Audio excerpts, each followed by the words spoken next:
Welcome back to I Love You 3000 Minutes. My name is Brian. I'm Richard. And this is the podcast that popsicled our way through the river of time to rewatch the Infinity Saga. I swear I messed it up 2 different ways during this recording.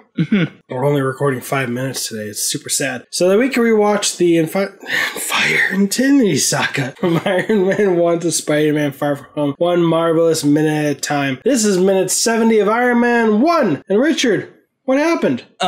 Agent Coulson is still badgering him to just get a meeting on the books. It's time sensitive, apparently, and they plan for the 24th at 7 p.m. at Stark Industries. It's 7 p.m. too. It doesn't make sense for later. Okay. So Tony literally not even listened to the conversation. He's like, yeah, sure. Okay, fine. He's more looking at Pepper, who does look gorgeous, and he is totally taken aback, and he approaches her. He's like, hey, what's up? And Pepper is clearly surprised to see him. She's like, hey, are you here alone? He's like, yeah, blah, blah, where'd you get that dress? He said alone? She said alone? Yeah, are you here alone? Oh, I didn't catch that. You're here by yourself? Oh, yeah. You're by yourself? Yeah. So, guess my exact words she did not say, but same. No, I just completely missed that she asked that question. I was focusing on the, what are you doing here avoiding government agents? You're like, that was cool. Yeah, that was funny. And so he asks her, where'd you get that dress? And it was a gift that he got her before. She ordered herself for her birthday. Yes. Yeah. Well, get yourself something nice. Oh, I did. And? Oh, it's very nice. Thank you, Mr. Stark. You're welcome, Miss Potts.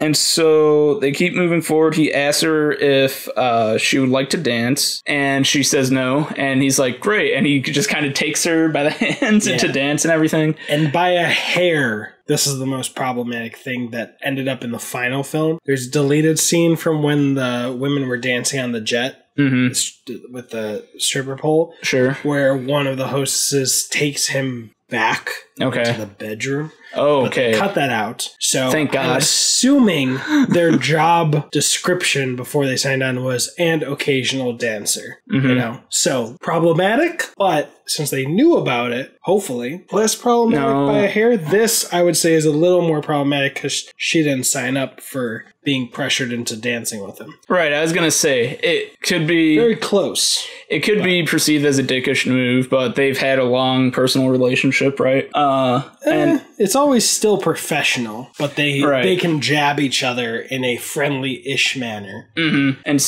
yeah. But she definitely feels pressured into doing it. And I was going to say it's nice that he asked, am I making you uncomfortable? But her no is clearly a lie. And she also points it out by saying deodorant and dancing with my boss in a room full of people in a dress with no back. Yeah, she responded with the sarcastic details. She meant all that to say, yes, I'm uncomfortable. Yes. Let's stop dancing. You're my boss. Yeah. I don't want to be doing this. Yeah, it's like something that he does because he's like Mr. Big Shot. Yeah. Quadrillionaire. Yeah, like, just to be fully clear, Tony's here while Harvey Weinstein is way out of frame. Like a chasm of difference between them, but still on the problematic scale to a degree. Yeah, exactly. It's a little problematic, like you said. Yeah, just a smidge. Yeah. But later, she's in a future minute, she's the initiator of the moment. Right. So this is pretty much any pressure to do anything stops after this dance. Right. He's putting some moves on Pepper. He tells her while they're dancing, after she explains why she's uncomfortable, you look great, you smell great. Yeah, responding to the deodorant thing and her nerves about the dress.